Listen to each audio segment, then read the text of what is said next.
Let's consider a new case. We're going to look at the case of Jeanette.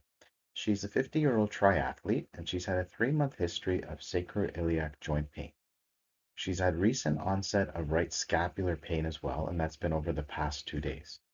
The scapular pain may have been related to trying to do chin-ups for the first time on the advice of her swimming coach.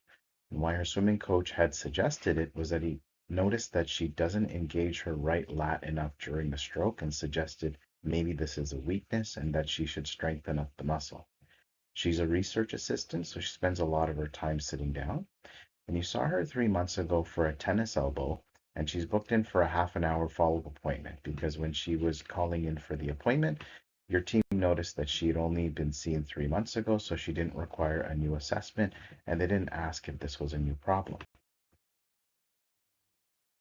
She doesn't recall a trauma associated with this pain, and at resting levels, it's a 4 out of 10, but when aggravated, gets as high as a 7 out of 10. Her aggravating positions tend to be sitting and lying on her right side. Easing is standing and walking, lying on her back, and using an SI belt. She denies a past history of cancer and she denies fevers associated with this pain. She gets up to go to the bathroom at least 3 times per night. She used to have occasional urinary leakage with laughing, coughing, and she saw a pelvic physio a few years ago but hasn't had to see one since. She has been trying to get treatment for this. She's been doing extension exercises, and her therapist has taught her core retraining, specifically pelvic floor inner unit. She's been working on SI joint self mobilizations, and she's been trying to work on extension protocols for her low back. So, other than just passive mobility, one of the things that we are going to be looking at is the ability of the pelvis to transfer load. And we've got a test that we'll commonly use for that, and that's going to be our kinetic test. We're going to do our kinetic and our contralateral kinetic test, although we get more information from the contralateral kinetic.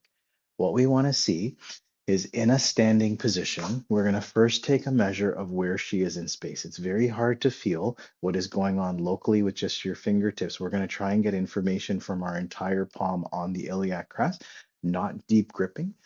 And we're going to come across S2 should be at the level of the sacral base. And in this position, she should be in a nutated posture. And by being in that nutated posture, we should be able to palpate that there's a little bit of a divot or a little bit of a depression right at that sacroiliac joint. Now, some people actually do fail load transfer while they're actually just in a neutral standing position. So to make sure that she is in a neutral position and hasn't already failed load transfer, Jeanette, can I get you to transfer a little bit of your weight over to the side? Perfect. And she falls into posterior rotation when she does that. Can I get you to come back to the middle? And she maintains that position. She's not falling into counter nutation. She's not falling into anterior rotation of her pelvis.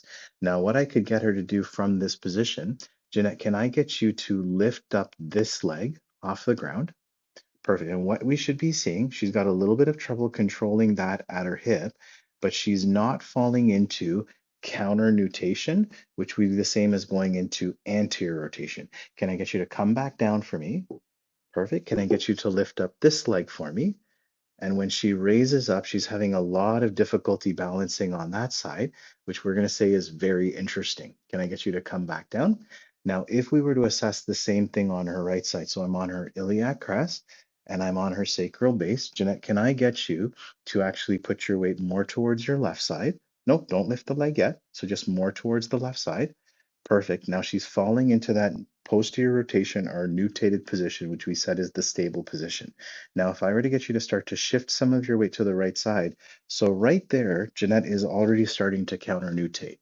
So when she's just standing in a neutral position, she's already failing load transfer on this side.